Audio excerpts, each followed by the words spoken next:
Chers accordéonistes, bonjour et bienvenue sur I Love Accordéon. Si vous êtes nouveau sur la chaîne, likez, abonnez-vous, partagez. Aujourd'hui, à l'occasion du 8 mars, qui est la journée internationale des femmes, je voulais vous faire découvrir une accordéoniste que j'aime beaucoup et qui est peu connue. Elle s'appelle Pauline Oliveros. Pauline Oliveros est née en 1932 aux États-Unis et elle était une compositrice et une accordéoniste hors du commun, car elle ne jouait pas de l'accordéon comme on peut s'y attendre. Elle a été une pionnière dans l'exploration des domaines tels que l'expérimentation sonore sur les premiers synthétiseurs analogiques dans les années 70, l'improvisation musicale et la perception sensorielle de la musique. Elle est à l'origine d'un concept qu'elle appelle Deep Listening, que l'on peut traduire en français comme écoute profonde, qui vise à différencier ce que l'on entend sans prêter attention et ce que l'on écoute volontairement. Car d'après Pauline Oliveros, on entend avec nos oreilles et on écoute avec l'action combinée de nos oreilles et de notre cerveau. Deux façons différentes de traiter la même information sonore. D'après Pauline, nous naissons toutes et tous avec cette capacité d'écoute profonde que nous perdons petit à petit parce que nous découvrons l'univers qui nous entoure. Regardez un bébé par exemple, il a l'air d'être émerveillé par tout ce qui l'entoure, par tout ce qu'il découvre. Les sons, les couleurs, les nouveaux visages. Et d'après ce que j'ai compris en tout cas, d'après Pauline Oliveros, l'idée est d'essayer de retrouver cette capacité primaire, cet instinct d'écoute consciente de tout ce qui nous entoure. Les bruits du quotidien, mais aussi les sons musicaux ou les musiques proprement parlées. On peut diviser le concept de deep listening en deux parties différentes. L'inclusive listening, qui peut être traduit comme écoute inclusive, ce qui signifie écouter attentivement quelque chose dans sa globalité, un morceau de musique, un son, un environnement sonore extérieur, dans la nature ou en ville, peu importe, mais quelque chose dans sa globalité, et l'exclusive listening, qui peut être traduit comme écoute exclusive, qui se différencie par une écoute plus attentive d'une partie d'un son. Par exemple, si vous écoutez un morceau orchestral, réussir à vous concentrer sur la partie d'un violon ou de la section des violons, ou si vous êtes en ville et qu'il y a des bruits de voitures, des gens qui parlent, de la musique, réussir à isoler en quelque sorte une fréquence ou uniquement un type de son, les sons aigus, ou les sons graves, ou les sons parlés, ou la musique uniquement. Vous pouvez faire cet exercice, c'est très intéressant, quel que soit le contexte dans lequel vous êtes, un repas de famille par exemple, essayez d'écouter les voix les plus graves et de vous concentrer uniquement sur les fréquences les plus graves, ou lors d'un concert, de vous concentrer uniquement sur le jeu d'un soliste, ou le jeu du contrebassiste, ou peu importe.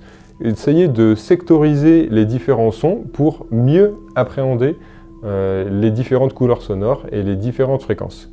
Cette pratique qui permet une approche accrue de l'écoute attentive de tous les sons a permis de développer de nombreux domaines, notamment dans la musique contemporaine. Pauline a appris à écouter différemment son environnement sonore grâce à sa mère qui lui a offert un magnétophone alors qu'elle avait une vingtaine d'années. Et lors d'enregistrement à sa fenêtre, en enregistrant les sons qui étaient dans la rue, elle s'est rendue compte qu'à l'écoute de cet enregistrement, elle n'avait pas perçu tous les sons qu'elle pensait avoir pourtant écoutés attentivement. Donc elle a essayé de mettre en pratique cette écoute active, ce deep listening tout au long de sa vie, à travers le quotidien ou à travers la musique qu'elle jouait ou qu'elle entendait. Pour les plus curieux et les plus curieuses d'entre vous, si vous savez lire l'anglais, elle a également écrit et coécrit différents ouvrages que vous pouvez retrouver sur sa page Wikipédia en anglais que je mettrai en description en dessous de la vidéo. Quant à ses musiques, en tout cas à ses enregistrements, Pauline Oliveros est passée par différentes phases. Une première phase que je pourrais considérer comme de la découverte et de l'expérimentation sonore, qui n'est pas vraiment de la musique, qui ressemble à ceci par exemple.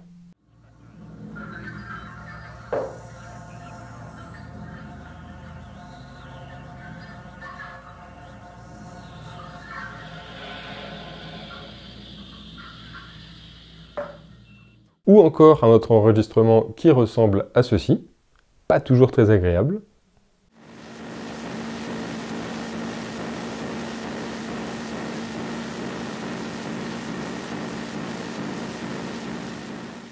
puis à l'accordéon en duo, dans une forme de musique plus répétitive.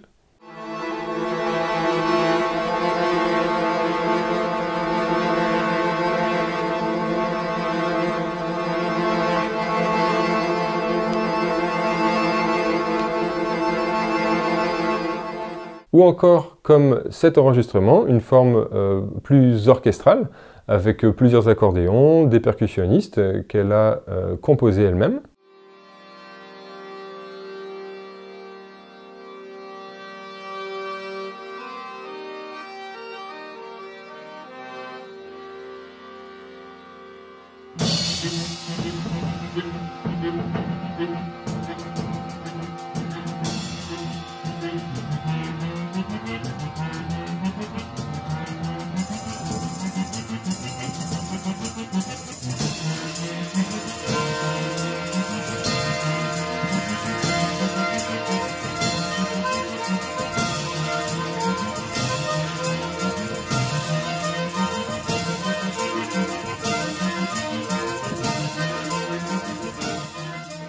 Puis des partenariats avec deux autres musiciens, notamment lors d'une expérience où ils sont allés enregistrer sous terre dans un ancien bunker abandonné, où il y avait une réverbération de 45 secondes dans l'espace. Donc une longue, très longue réverbération, ce qui leur a permis d'expérimenter avec différents instruments et en chantant, en vocalisant, qui donne ceci.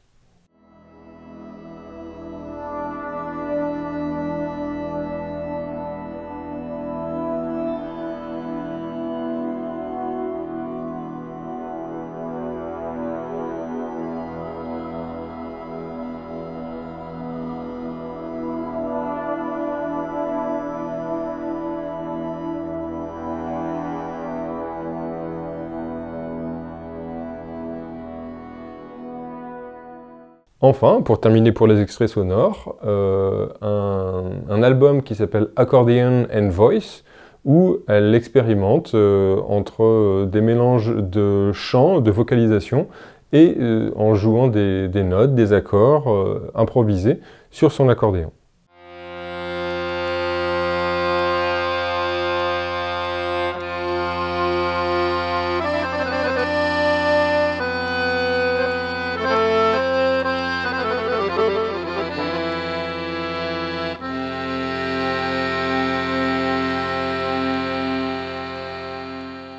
Pourquoi cette vidéo? Eh bien pour différentes raisons. Tout d'abord parce que les femmes sont peu représentées dans le monde musical. On entend et on voit beaucoup plus souvent dans les groupes ou en tant que soliste des hommes, que ce soit dans le grand monde musical en général, peu importe les styles, tous styles confondus, et aussi parmi les accordéonistes. Donc c'était l'occasion pour la Journée internationale des femmes de vous faire découvrir une femme accordéoniste. Ensuite, deuxième raison, pour essayer de vous faire découvrir la musique à travers d'autres axes. J'imagine que vous avez d'autres passions, d'autres centres d'intérêt que l'accordéon, que la musique dans la vie, et c'est tant mieux. Eh bien, Pauline Oliveros, par exemple, s'est intéressée à la physique ou encore au karaté, et ça lui a permis, en discutant avec ses enseignants, de mélanger ces différentes pratiques autour de la musique, autour de l'accordéon. Donc essayez de faire des ponts, je vous le conseille, entre ce qui peut vous intéresser, la cuisine, le jogging, la peinture à l'huile, peu importe, pour essayer de faire des ponts, pour vous ouvrir à d'autres univers. Ça peut vraiment être intéressant, ou essayer de mettre en musique, par exemple, peu importe votre niveau à l'accordéon, mettre en musique un texte, ou vous inspirer d'un film, ou vous inspirer d'une pièce de théâtre, que sais-je, tout est possible. Essayez de faire des ponts entre différents domaines. Aussi, étant donné que Pauline Oliveros a développé ce concept de deep listening, où elle accorde une importance énorme à l'écoute. L'écoute est quelque chose qui est tourné vers l'extérieur. On peut évidemment écouter ce qu'on fait soi-même, ce qu'on dit soi-même, mais elle considérait qu'il était important d'écouter son environnement extérieur, donc ce qui lui venait aux oreilles, et de l'analyser constamment en quelque sorte. Je trouve ça vraiment intéressant en tant que musicien et important, primordial, que de considérer une part importante à l'écoute, être tourné vers l'extérieur et comment on traite ces informations, comment on les comprend, comment on les analyse. Parfois, et ça m'est arrivé, ça m'arrive encore, on écoute quelque chose, un morceau de musique, un nouvel album, et on a des difficultés à l'apprécier. La musique de Pauline Oliveros, vous en penserez ce que vous voudrez, et n'est pas toujours agréable à écouter, d'après moi.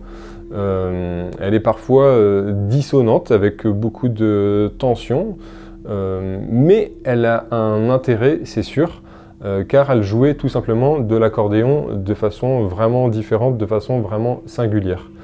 Donc, pour terminer cette vidéo, dans un monde où les choses ont tendance, d'après moi, à se normaliser, à être vraiment cadrées, où tout est standardisé, n'hésitez pas à développer des singularités.